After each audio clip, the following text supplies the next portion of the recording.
మందగంపను నెత్తిన పెట్టి గజ్జల్లాగులు కాళ్ళ గజ్జల నిల్లం బల్లం బేరీ శబ్దాలతో కత్తి కటార్ల ఆటలతో ఒలింగా నాదాలతో లింగమంతుల స్వామికి పసుపు బోనం సమర్పించి దేవతలు చౌడాలమ్మ యలమంచమ్మ గంగమ్మ ఆకుమంచమ్మ మాణిక్యాల దేవులకు గొర్రెపోతులను బలిచ్చి లక్షల మంది భక్తులతో 2 ఏళ్లకు ఒకసారి ఘనంగా జరిగి లింగమంతుల స్వామి జాతర గురించి పూర్తిగా ఈ వీడియోలో తెలుసుకుందాం.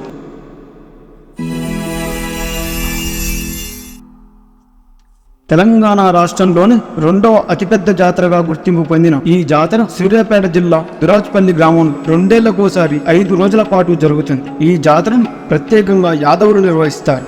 5 రాష్ట్రాల నుండి సుమారు 20 లక్షల మంది భక్తులు హాజరై తమ మొక్కులను చెల్లించుకుంటారు. తెలంగాణ, ఆంధ్రప్రదేశ్, కర్ణాటక, ఒరిస్సా, ఛత్తీస్గఢ్ వంటి రాష్ట్రాల నుండి యాదవులు ఈ జాతరకు వస్తారు.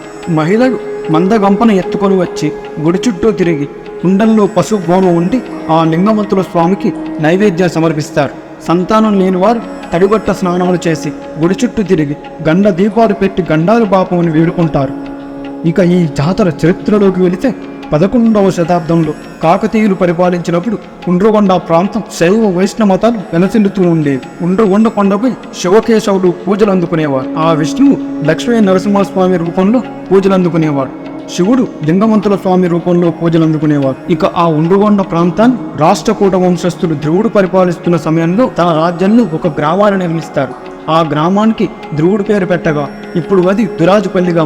అదే సమయంలో ఒక మాఘమాస పౌర్ణమి నాడు 2 గర్భిణి అయిన మహిళ లింగమంతుల స్వామి దర్శనం కోసం ఆ కొండపైకి ఎక్కుతూ ఉండగా కాలు జారి ఆ కొండపై నుండి పడి మరణించడం జరుగుతుంది. అది చూసి చలించిపోయిన లింగమంతుల స్వామి ఆ కొండను విడిచి కొంత దూరంలో ఉన్న పాలశేర్లయ్య గుట్టపై వెలిశాడు. అదే సమయంలో గొర్రెలకు సరైన మేత లేక నీరు లేక ఎన్నో అష్ట కష్టాలు పడుతూ జీవిస్తుంటారు. ఒకరోజు ఈ పాలశేర్లయ్య బండపై గొర్రెలు కాస్తూ ఉండగా ఒక గొర్రెల కాపరికి లింగమంతుల స్వామి పూనుకొని, నేను ఈ గుట్టపై వెలిశాను, ఈ గుట్టపై తవ్వితే మీకు అక్కడ నేను దర్శనమిస్తానని చెప్పడంతో ఆ గొల్లవారందరూ కలిసి ఆ బండపై తవ్వగా అక్కడ లింగమంతుల స్వామితో సహా చౌడాలమ్మ, యలమంచమ్మ, గంగమ్మ, ఆకుమంచమ్మ, మాణిక్యాల దేవులు విగ్రహామూర్తులుగా దర్శనమిచ్చారని చరిత్రకారులు చెప్తుంటారు. ఈ జాతర 16వ శతాబ్దం నుండి ఘనంగా నిర్వహించడం జరుగుతుంది. 1967లో ప్రభుత్వ గుర్తింపు పొందింది. ఇక ఈ జాతర జరిగే విధానం గురించి చూసుకుందాం. మాఘమాస శుద్ధ పాడ్యమి 2వ ఆదివారం రోజు లింగమంతుల స్వామికి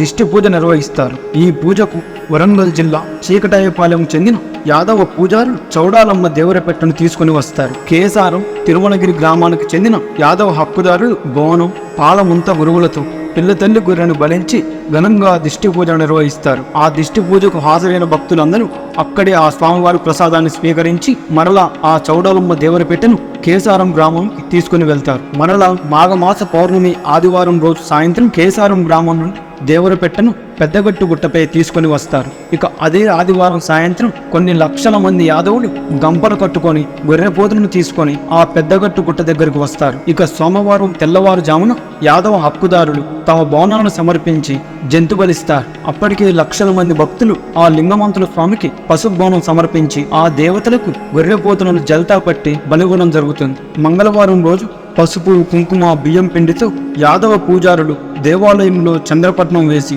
బోనం సమర్పించి 4 వైపుల ముంత గురుగులు పెట్టి దీపాలు వెలిగిస్తారు. ఈ చంద్రపట్నం దేవాలయ హక్కుదారులు చాలా ఘనంగా నిర్వహిస్తారు. ఇక మరునాడు బుధవారం నెలవారం యాటను కోసి పూజలు నిర్వహించి ఆ దేవరపెట్టెను అక్కడ నుండి తీసుకుని వెళ్తారు. ఇక చివరి రోజు మూల విరాట అలంకరణకు ఉపయోగించిన మకర తోరణాన్ని తొలగిస్తారు.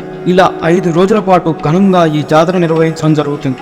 ఈ జాతరకు కేవలం యాదవులు మాత్రమే కాదు, అన్ని కులాల వారు, అన్ని మతాల వారు హాజరై ఘనంగా నిర్వహిస్తారు. యాదవులు ప్రత్యేక పూజలు చేసి బేరీ డప్పులతో కాళ్ళ గజ్జలు గజ్జల్లాగుల ఆటలతో సందడి చేస్తారు. ఇక కొందరు భక్తులు ఈ దేవాలయానికి సమీపంలో ఉన్న ఏడ్చెర్ల ముత్యాలమ్మకు కూడా ప్రత్యేక పూజలు నిర్వహిస్తారు.